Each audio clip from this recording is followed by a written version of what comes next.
ఇదండి నేను తమ్మునేని దగ్గర ఒక ఫోటో పెట్టున్నాను కదా, ఏపీఐఐసి.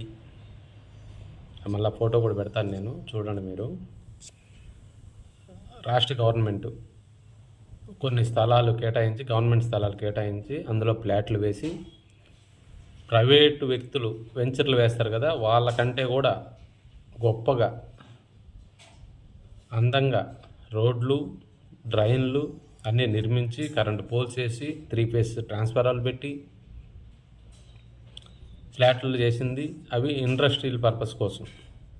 ఎస్సీ, ఎస్టీ, బీసీ కులాలు మాత్రం ఇచ్చున్నారు ఆడ. దాంట్లో ఫోటో పెడతాను, చూడొచ్చు మీరు. అయితే ఇవి ఎంతవరకు కరెక్ట్గా చేస్తున్నారు? నాకు సంబంధించిన వేరే ఏరియాలో నేను వెళ్ళాను. నేను ఒక బీసీ క్యాండిడేట్ని, రజక కులానికి చెందిన వాడిని. నేను వెళ్ళాను. ఏమండి ఇట్లా ఇచ్చేది కదా గవర్నమెంట్, ఆఫీస్ ఉంది, ఆఫీస్కి వెళ్ళి అడిగాను. అంటే ఎక్కడ ఏందనేది తర్వాత చెప్తాను. ఒక ఆఫీస్కి వెళ్ళాను, దానికి సంబంధించిన ఆఫీస్కి. ఆ అధికారులతో మాట్లాడితే ఫలాంది ఎక్కడ ఉందండి వెంచరు, వెళ్ళి చూసుకొచ్చుకోండి అని అన్నారు. వెళ్ళి ఆ వెంచర్ దగ్గరికి వెళ్ళి చూసి వచ్చి ఆఫీస్కి వచ్చిన తర్వాత, మరి ఏ ఫ్లాట్లు ఖాళీగా ఉన్నాయి సార్, ఏమన్నా అప్లై చేసుకోవచ్చు అంటే, అప్లై చేసుకోవాలి, ఆన్లైన్లో చేసుకోవాలి, మేము చేసేది కాదు, ఇక్కడ మాకు సంబంధం లేదు, మేము చేయకూడదు అది అని చాలా గొప్పగా నీతులు చెప్పుకొచ్చారు. సరే ఎక్కడ చేయించాలి సార్ అంటే, మీరు ఆన్లైన్లో ఎక్కడైనా చేసుకోవచ్చు, మీ ఇంట్లో అయినా చేసుకోవచ్చు, లేదంటే మీ ఆడిటర్ ఎవరైనా ఉంటే వాళ్ళ దగ్గరికి వెళ్ళి చేసుకోండి అని చెప్పారు. ఆడిటర్ దగ్గరికి వెళ్ళాం.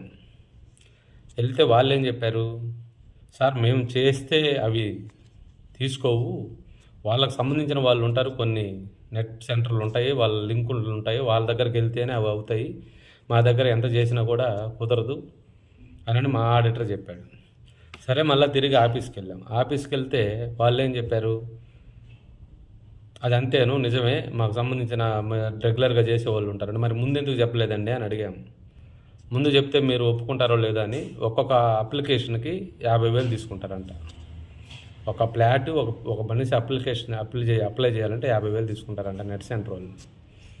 ఎందుకండి అంతెందుకు అని అడిగితే, అందరికీ ఇవ్వాలి, నెట్ సెంటర్ వాళ్ళు ఒక 20,000 తీసుకుంటారు, మళ్ళీ మిగతా అధికారులకు ఇవ్వాలి.